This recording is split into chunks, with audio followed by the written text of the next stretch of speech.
में और दिल्ली सहित पूरे देश में ओमिक्रॉन जो वायरस है, कोविड का वेरिएंट है, उसका ग्राफ लगातार बढ़ रहा है, उसके केसेस की संख्या लगातार बढ़ रही है। पर अच्छी बात यह है कि इंटरनेशनली जो ट्रेंड अभी तक देखने को मिले, उनसे हमने सबने बहुत कुछ सीखा देश में, और उससे ये भी समझ में आया कि ओमिक्रॉन कैसे बिहेव कर रहा है, उसका कैरेक्टर क्या है।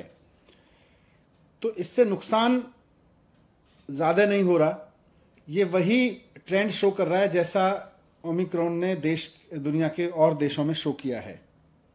आज टोटल में देखें तो दिल्ली में इस समय करीब करीब पिछले 8-10 दिन में जो केसेस आए हैं, पॉजिटिव केसेस टोटल इस समय दिल्ली में करीब 11,000 हैं। अब उन 11,000 में से हॉस्पिटल में देखें तो करीब 350 केसेस हैं। उनमें से भी ऑक्सीजन पे देखें तो केवल 124 केस हैं। अब वो 350 में एयरपोर्ट से आए हुए लोग भी हैं, उसमें किसी और वजह से हॉस्पिटल में गए हुए लोग भी हैं, लेकिन अगर ऑक्सीजन पे देखें तो 124 लोग हैं कुल मिला के, और वेंटिलेटर पे देखें तो 7 लोग हैं। तो एक्सपर्ट्स का ये मानना है कि ओमिक्रॉन का अभी तक का जो बिहेवियर है, अभी तक का जो जिन लोगों को ओमिक्रॉन का इन्फेक्शन हो रहा है, उनको बहुत माइल्ड सिम्टम्स हो रहे हैं या नहीं हो रहे हैं और जल्दी ठीक हो जा रहे हैं।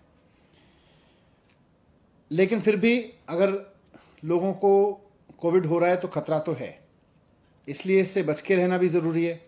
और बच के रहने का सबसे बढ़िया तरीका है कि हम पूरी तरह से सेफ्टी रखें, हमेशा मास्क लगाएं बाहर निकलें तो, और जब भी भीड़ भाड़ में रहें तो मास्क लगा के रहें। होम आइसोलेशन इसका सबसे बढ़िया सॉल्यूशन है कि अगर किसी को कोविड हो जाता है और कोई सिम्टम नहीं है तो सारे एक्सपर्ट्स का ये मानना है कि होम आइसोलेशन ही रहना चाहिए। हॉस्पिटल केवल तभी जाएं जब आपकी ऑक्सीजन लेवल लगातार डिप हो रही हो या आपको कोई परेशानी हो, तो आज भी एक्सपर्ट्स ने यही बात दोहराई। लेकिन बढ़ते हुए केसेस को देखते हुए सरकार भी इस बात को लेकर चिंतित है कि ये बहुत तेजी से ना फैले, इसको जितना नियंत्रित किया जा सके, क्योंकि इसकी कोई डायरेक्ट दवाई तो है नहीं, तो इसको जितना हम नियंत्रित कर सकें, इसके बढ़ने की स्पीड को जितना हम नियंत्रित कर सकें, उतना हम इसको ठीक से मैनेज कर सकते हैं। तो इसलिए आज डीडीएमए की बैठक में सरकार ने कुछ फैसले लिए। उसमें सबसे इम्पॉर्टेंट है कि दिल्ली में सैटरडे और संडे को यानी वीकेंड्स पर अब कर्फ्यू रहेगा। तो लोगों से अपील है कि कर्फ्यू के दौरान बाहर ना निकलें, बहुत ज़रूरी होने पर हॉस्पिटल या कोई बहुत एसेंशियल ज़रूरत पर ही बाहर निकलें, लेकिन सैटरडे संडे को कर्फ्यू का पालन करें, घर में रहें, वर्क फ्रॉम होम करें या परिवार के साथ बैठें। दूसरा, केसेस ना बढ़ें, इसलिए ये भी फैसला लिया गया कि जितने भी गवर्नमेंट ऑफिसेज हैं उनमें एसेंशियल सर्विस वाले ऑफिसेज को छोड़कर सबको अभी दफ्तर आने से मना किया जाएगा और केवल ऑनलाइन या वर्क फ्रॉम होम कराया जाएगा। तो government offices work from home mode पे रहेंगे या ऑनलाइन मोड पे रहेंगे। प्राइवेट ऑफिसेज को 50% अलाउ किया जाएगा, वो 50% कैपेसिटी ऑफलाइन रखें और 50% ऑनलाइन या वर्क फ्रॉम होम रखें।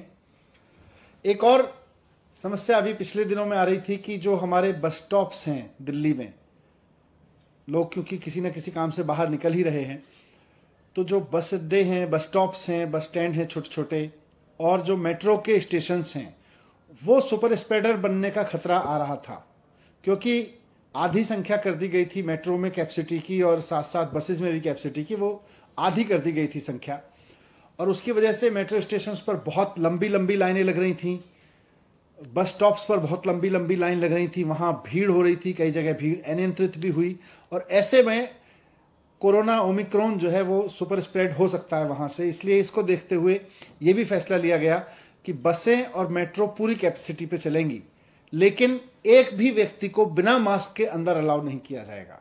तो अगर आप बस में जा रहे हैं या मेट्रो में जा रहे हैं तो बिना मास्क के आपको किसी भी कीमत पर अलाउ नहीं किया जाएगा। ना सिर्फ चढ़ना बल्कि वहाँ यात्रा करना भी अलाउ नहीं होगा।